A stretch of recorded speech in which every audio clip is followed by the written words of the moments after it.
As usual 2 cup চা দিয়ে আমাদের সকাল শুরু হলো। এখানে আমার আর নীলাদ্রির জন্য চা করছিলাম। চাটা খেয়ে চার্জড হয়ে তারপরে সমস্ত কাজকর্মগুলো শুরু করব। আমার মনে হয় তোমরা এখন আমার প্রত্যেক দিনের ভিডিওটাতে একটু বোর হয়ে যাচ্ছ, কারণ প্রত্যেক দিনই একই রকম জিনিস দেখানো হচ্ছে, তো আমি বুঝতে পারছি। এই যে এটা সিদ্ধ করে রেখেছি মুগ ডাল দিয়ে, এটা এসে মা বানাবে। এটা আমি খুব একটা বেশি জুত করতে পারি না। আর এই টমেটোর চচ্চড়িটা আমি করব। আর এইখানে রিঠা মাছটা বার করে রাখলাম, এই আড় মাছটা বার করে রাখলাম। এটা আদা পেঁয়াজ আর জিরে বাটা দিয়ে এইটার ঝোল করব। আর এখানে 2 পিস কালকের হাঁসের ডিমের রসা আছে, আর এখানে লোটে মাছ আছে। এই দুটো মাকে আজকে আমাকে রিপিট করে দিতে হবে, কিছু করার নেই। আজকে হচ্ছে গিয়ে বুধবার। আমি এখন বেশি খুব একটা রান্না করতে পারবো না, কারণ আজকে আমার লাস্ট ভিডিও হবে। কালকে থেকে ভিডিও করবো না, তো এত খাবার যদি থেকে যায় আমি আবার বাড়িতে এসে খাবো মঙ্গলবার, খাবারগুলো থাকবে না। তো ফ্রিজে একটুখানি পার্শে মাছ আছে, কাচকি মাছ আছে, রান্না না করো, ওটা দিদিকে দিয়ে দেবো। বাড়িতে গিয়ে বলবো রান্না করে নিতে। আর এগুলো রিপিট করে নিলে তাহলে আমার মোটামুটি কালকে কিছু একটা রান্না করে নেবো, হালকা পাতলা হয়ে যাবে। আমার ভিডিও 2খানা স্টক হয়ে গেছে। আমি আজকেও আর ভিডিও করব না, কালকেও আর ভিডিও করব না, সম্ভব না আর আমার পক্ষে। তো কাজ শুরু করেছি। এই ঘরটা কালকেই পরিষ্কার করলাম, আবার মা জামা কাপড় চাদর কেচেছে, সেগুলো আবার সব এখন গুছাতে হবে। মোটামুটি তাড়াহুড়ো করে রান্না বান্না করে আজকে আবার আমি শুক্রবার দিন তোমাদেরকে বলেছিলাম যে একটু বকেই নিই। শুক্রবার আমি তোমাদের বলেছিলাম যে আমাদের বাড়ির কোনো কাজ হলে আগে আমি বাইরের লোকজনকে খাওয়াবো। তো শুক্রবার দিনকে যে বিকেলবেলা ঠাকুর আনা আছে, আর শুক্রবার দিনকে দুপুরবেলা আমি প্রায় ওই 50-100 লোককে তোমার খাওয়াবো। তো সেইগুলো আমাদের শুক্রবার দিনই রান্না বান্না হবে দুপুরবেলা। সেই সমস্ত মালগুলো তো আমি কিনিনি, ওই মালগুলো আজকে কিনে নিয়ে আসবো। আলু, চাল, ডাল, খিচুড়ি আর আলুর দম খাওয়াবো দুপুরবেলা। তো ওইগুলো সমস্ত কিনতে যাবো আজকে। আমার ব্লাউজটা বানাতে দিয়েছি, ওটা আনা হয়নি এখনো পর্যন্ত, ওটা আনতে যাব। তো মোটামুটি আর ফুলের অর্ডার, ফুল আলাটা আজকে বসে বুধবার যেহেতু। মোটামুটি আমার কাজ কমপ্লিট। কালকে প্রায় জানো রাত্রির 2:30 পর্যন্ত জেগে রয়েছি। আজকে সকালবেলা 6টা 6:30 না বাজতে বাজতে ঘুম ভেঙে গেছে, ঘুমই আসছে না, কি বলবো। মানে ঘুম টুম সব চলে যাচ্ছে, যতক্ষণ না এই 7-8 তারিখটা যাচ্ছে, মানে পুজোটা হচ্ছে, ততক্ষণ আমার আর শান্তি নেই। তো চলো কোনো রকম কাজকর্ম করি, দেখতে থাকো তোমরা সারাদিনের ভিডিও। রিঠা মাছটা ভেজে নিয়েছি, ওইটা আর তোমাদের দেখাইনি, কারণ রিঠা মাছ যা ফাটে রে বাবা। আমি এখানে আগে সর্ষের তেল দিয়ে মাখিয়ে রেখে টপারটা ভেজে নিয়েছি। ওই যে মাছ রেখে ক্যামেরা ধরবো কড়ার সামনে, সাহস পাইনি। আর এখানে আদা চিড়ে পেঁয়াজ বাটা টমেটো বাটা দিয়ে মাছের ঝোলটা কষাতে বসে জামা কাপড়গুলো ভাঁজ করে নিলাম। মনে হচ্ছে কবে এই একঘেয়ে জীবনের কাজগুলো বন্ধ করে আমি যাব, সবাই আসবে, আনন্দ করব। কিন্তু কি করা যাবে, কিছু করার নেই। সংসারের কাজ তো করেই আনন্দ করতে হবে, এটাই তো আমাদের কাজ বাড়ির বউদের। তো তারপর জামা কাপড় গোছানো হয়ে গেছে, এবার যাব অন্যান্য সব কাজ করতে। তো আমি সেই সকালবেলার পরে হারিয়ে গিয়েছিলাম, একটুখানি জিমে গিয়েছিলাম, ফুলের অর্ডার দিলাম, আর গেছিলাম শুক্রবারের খিচুড়ি আলুর দম আর আলু আলু জোগাড় করতে বাজারে। বলছে 50 টাকা কিলো আলু নিয়ে চলে এসছে। মানে আর 50 টাকা কিলো হলে বাজার থেকে আবার এতটা বয়ে নিয়ে আসবো কেন, পাড়ার দোকানেই তো রয়েছে 50 টাকা কিলো। আলুটা নিয়ে নেবো, আমি পাড়ার দোকান থেকে ওই দিনের মার্কেটটা করে নেব। কালকের দিনটা শুধুমাত্র আমার জন্য রাখবো, নিজেকে একটুখানি ঠিকঠাক করতে হবে। তো মা তারপরে বাদ বাকি দুটো রান্না করেছে, চলো দেখিয়ে দিই তোমাকে। এই দেখো, এটা করেছে সেই কাঁচা টমেটো আলু দিয়ে সর্ষে পোস্ত বাটা। আর এটা ওই যে কালকে দেখালাম না, পেঁপে আর মূলো অল্প একটু ছিল, এটা তোমার সুন্দর করে মা একটু মুগ ডাল দিয়ে ঘন্ট করে, যেটা খেতে অসাধারণ লাগে। আমি এইটাই খাবো আজকে দুপুরবেলা, যদিও আজকে আমার প্রচণ্ড পরিমাণে ভাত খেতে ইচ্ছা করছে। আর এই যে হচ্ছে গিয়ে তোমার এই আড় মাছের ঝোল, মোহর এটা দিয়ে ভাত খেয়েছে। এখানে রয়েছে একটুখানি লোটে মাছ, এখানে রয়েছে একটুখানি ডিম, এখানে রয়েছে একটুখানি স্টমাক মেটে, এখানে রয়েছে একটুখানি শুটকি মাছ বাটা। তো সব এরকম অল্প অল্প অল্প করে রয়েছে। কয়েকদিন ধরে আমাকে বলছো দিদি একটু খেতে খেতে গল্প করো। আম্রপালি বলে একজন আমাকে ইনস্টাতে মেসেজ করেছে, দিদি একটু খেতে খেতে গল্প করো, অনেকদিন গল্প করো না। এখন আর সময় নেই। আর সত্যি কথা বলতে আজকে অনেকটা দিন পরে সময় পেয়েছি। আজকে ভাবছি দুটো ভাত খাবো। নেটফ্লিক্সে কবে থেকে জানো তো একটা আমার খুব পছন্দের তোমার কে ড্রামা রিলিজ করেছে, যেটা আমি 2টো এপিসোডের পর এখনো দেখতে পারিনি। আজকে আমার কাজের প্রেশারটা তুলনামূলক কম, কারণ আমি বেশিরভাগ ভিডিও সব শিডিউল করে রেখেছি। আজকে ভাবছি একটু খেতে খেতে এনজয় করবো। তবুও বেশ কিছু প্রশ্নের আমার উত্তর দেওয়া বাকি রয়েছে, সেটা একটুখানি খেয়ে নিয়ে এখন পসিবল হলে কথা বলবো তোমাদের সাথে, নইলে সন্ধ্যেবেলা। চলো মায়ের ভিডিওটা করে নিই। তো এই যে আমি খাবার নিয়ে বসেছি, তো না নেই, ঠিক নেই। হ্যাঁ এবার ঠিক আছে। তো মা তোমার কাঁচা টমেটো দিয়ে একটা ভর্তা করছে। আজকাল না সেট ফেট করে বসতে ইচ্ছা করলো না, নেটফ্লিক্সে চালিয়েছি মিস্টার প্ল্যাঙ্কটন, 3টে এপিসোড দেখেছি সবে, এখনো দেখতে পাইনি, পুরোটা কমপ্লিট করতে পারিনি। আর মাকে সব গুটিয়ে টুটিয়ে দিয়ে যেতে পারলাম, আমরা একটু খেতে খেতে গল্প করে নিয়ে তারপর এটা দেখবো। বেসিক্যালি আজকে আমার আসার মেন কারণ হচ্ছে মা যাচ্ছে, মেয়ে টাটা করছে। আগের দিন আমি যে ভিডিওটা করেছি আমি আর নীলাদ্রি, ওই ভিডিওটাতে আমি প্রচুর গালাগাল খাচ্ছি, এখনো খাচ্ছি, কিন্তু সত্যি কথা বলতে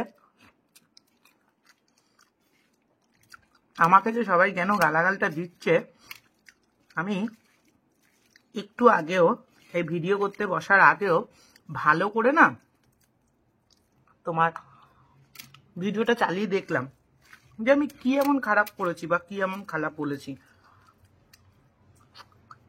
তারপর দেখলাম যে আমি ডালটা একটু বেশি নিয়েছি, ডাল মাখাটা, তার জন্য হয়তো আমি ডাল মাখাটা নেওয়ার আগে নীলাদ্রিকে জিজ্ঞেস করলাম আর দেবো, এবং এটাও বললাম যে নীলাদ্রি এটা প্রথমবার খাচ্ছে, কারণ আমরা এটা বেশিরভাগ হ্যাঁ যাও, আমরা এটা বেশিরভাগ ক্ষেত্রে আমি আর মাই খাই, নীলাদ্রি খায় না। তো সেই কারণে আমি বলে নিলাম যে তোমাকে দেবো, নীলাদ্রি বললো না। এবার আসি বড়ার কথায়, বড়াটা আমাকে নীলাদ্রি দিতে বলেছে, আমি দিইনি, আমি বলছি নিয়ে নাও। এটা নিয়ে আমাকে গালাগাল দিচ্ছে, তো এই বড়াটা যদি আমি এবার দিতামও তাতেও গালাগাল খেতাম, যেহেতু আমার মুখের সামনে নেওয়া, আমি পাতে একটা দুটো নিচ্ছে আবার ওখান থেকেও তুলে খাচ্ছি। নীলাদ্রির পাতে আমাকে 2-3টে দিতে হতো, তখন বলতো সবাই ওই যে নিজেই সব বড়া খেয়ে নিচ্ছে, বড়ের পাতে 2-3টে দিয়েছে। তার থেকে এটা বেটার না যে তোমার যেটা লাগবে তুমি সেটা তোমার প্রয়োজন মতো নিয়ে নাও। আমি কিন্তু এই জন্যই বলেছি ওকে।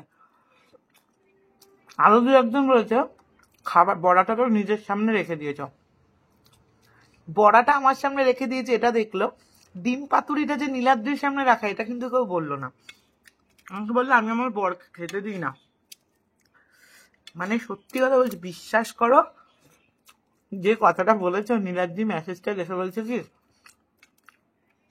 এই সেই কথাটা যদি সত্যি হতো, তুমি আমাকে খেতে দিতে না, তাহলে কি ভালো হতো, আমার চেহারাটা একটুখানি কমে যেত। কারণ আমি বলেছি যে নীলাদ্রির তোমার যেহেতু একটুখানি ওর সুগারটা বর্ডার লাইনে, সেই জন্য ওকে এখন একটু কন্ট্রোল করে খেতে হয়, কিন্তু সেটা আমাদের হয় না। আমি চেষ্টা করি, তাই বলছে ওই বলছে তোমার, ওরা বলছে তুমি ওদের কথা শুনে চলো, আমাকে এবার থেকে প্লিজ আর তুমি খেতে দিও না, তাহলে আমার চেহারাটা একটু কমে যাবে। আমি যদি আমার বরকে খেতে না দিতাম তাহলে আমার বর সার্ভাইভ করতো কি করে। আমি দজ্জাল ঠজ্জাল কত কথা, কত কথা বললে তোমরা। ফোনটা এরকম পড়ে যাচ্ছে, কারণ আমি ফোনটা সেট করিনি তো, তাই জন্য।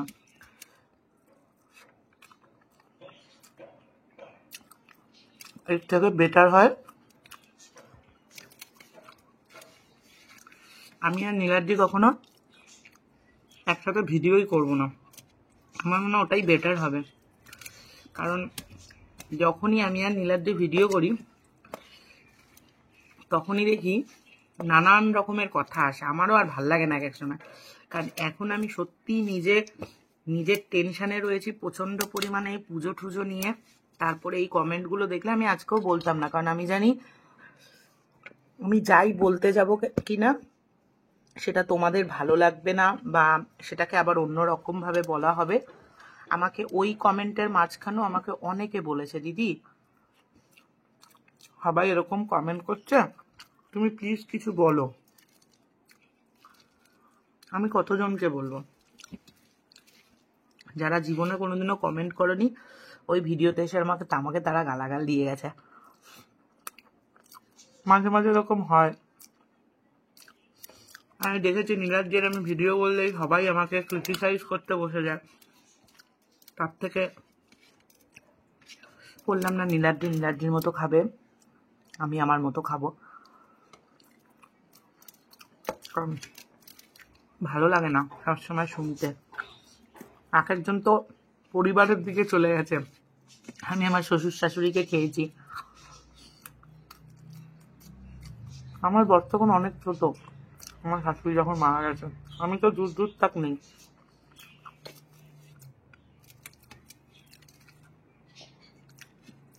আর শ্বশুরের জন্য আমরা কি করেছি আমি আর আমার বর, সেটা আমার ভগবান জানে।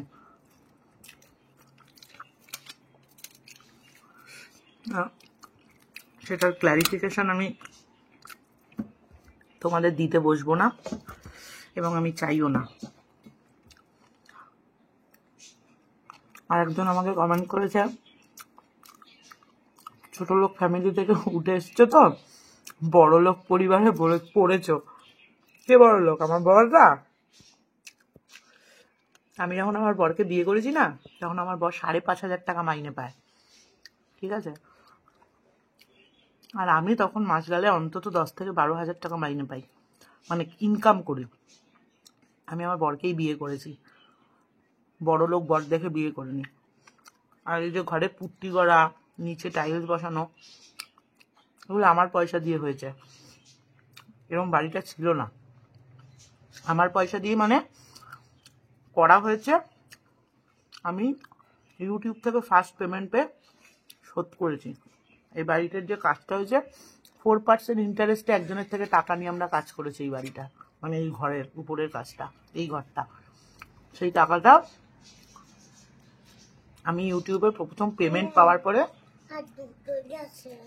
একটা খেয়ে নাও তুমি, আমি শোধ করেছি। তাহলে পয়সা দেখে বিয়ে করেছি এটা মনে হয় না খুব একটা জাস্টিফাইড। কারণ আমার শ্বশুর সরকারি চাকরি করতো ঠিকই, তার বেশিরভাগ জীবনের পুঁজিটাই বাড়িটা করতে বেরিয়ে গেছে। যেইটুখানি করেছি, যা করেছি আমি আর আমার বর নিজেদের ক্ষমতায় করেছি। বাড়ির এসি থেকে শুরু করে, টিভি থেকে শুরু করে দুজনে মিলে করেছি। আমি পয়সাওয়ালা ছেলে পটিয়ে বিয়ে করিনি, ঠিক আছে?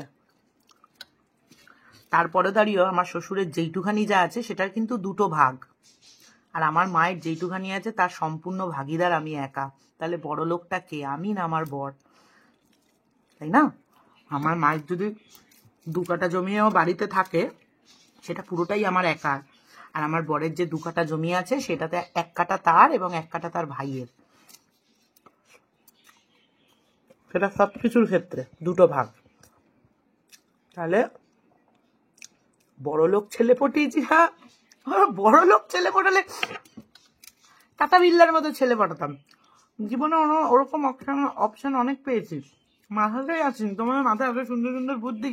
আমি যদি আজ থেকে 10-11 বছর আগে ইউটিউব করতাম, তাহলে তোমাদের বাবা কি বিরক্তি হচ্ছে, খালি ফোনটা নিয়ে যাচ্ছে। তো তখন আচ্ছা এইটাতে এরকম হচ্ছে, তখন তোমাদের যদি আমাকে এই বুদ্ধিগুলো দিতে, তাহলে আমার লাইফটা সেট হয়ে যেত। আমরা যা করেছি একসাথে করেছি। আজকে আমি যতটুকুনি করেছি আমার বরের জন্য করেছি, আমার বর যতটুকুনি করেছে আমার জন্য করেছে। তাই কেউ কারণ, আমরা একে অপরের পরিপূরক। আমার ইউটিউবের ক্রেডিটও আমি পুরো একা নিতে পারবো না, নীলাদ্রির প্রফেশনের ক্রেডিট পুরো একা নিতে পারবে না। তারও অনেক কারণ আছে, যেটা আমার মনে হয় না ওপেন প্ল্যাটফর্মে আমার বলার প্রয়োজনীয়তা আছে। তাই সমালোচনা করো, গালাগাল দাও, তবে গালাগালগুলো দেওয়ার আগে ভুলে যেও না যে তোমরাও কারোর বাড়ির বউ, কারোর বাড়ির মেয়ে। তোমাদের যদি কেউ ওইভাবে ক্রিটিসাইজ করতে বসে তাহলে তোমাদের কেমন লাগবে।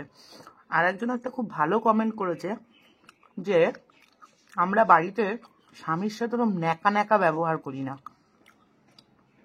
সবসময় সোনা বাবাও করি না, আমরা সবাই অল্প বিস্তর স্বামীর সাথে নর্মাল ওয়েতে কথা বলি। যারা সারাদিন সোনা বাবা বাছা করে তারা ক্যামেরার জন্য করবে। আমি আগেই বলেছি আমি যেমন আমি তেমনটাই তোমাদের সাথে দেখাই।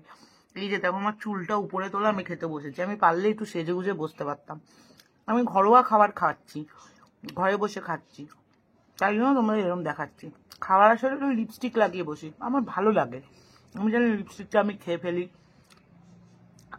অন্যান্য মুখ ব্যাঙারদের হয় না, কারণ তারা মাঝখানে মাঝখানে ভিডিও পজ করে টাচ আপ দেয়, আমি সেটা করি না। তো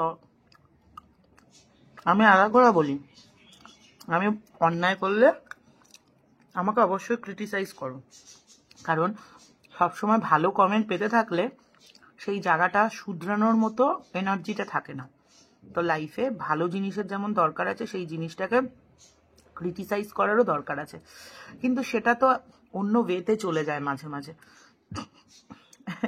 কি বলবো, একার সঙ্গে মনে আমি যাই করব তাতেই গন্ডগোল।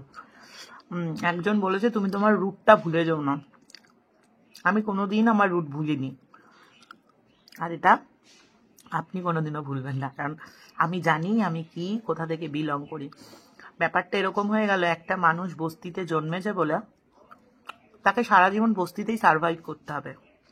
সে যদি এই বস্তি থেকে 3 তলা বাড়িতে গিয়ে ওঠে, তাকে বারবার এই খোঁটাটা তুলতে হবে, তুই তো বস্তির মেয়ে, তুই কি করে বুঝবি। আর আমি বস্তির মেয়ে নই। আমার মায়ের বাড়িটা হয়তো এই বাড়ির মতো দোতলা নয়, বা যে বলেছে তার মতো রাজপ্রাসাদ নয়, কিন্তু আমার কাছে ওটাই অনেক। তো যাই হোক, বলে দিলাম। অনেকে বলছিল দিদি কেন কিছু রিপ্লাই করছো না, রিপ্লাই দিয়ে দিলাম। খেতে খেতে একটু গল্পও হয়ে গেল। চলো আজকে কালকের দিনটা রেস্ট করবো, মানে ভিডিও যাবে তোমাদের, রেস্ট করবো। টাটা।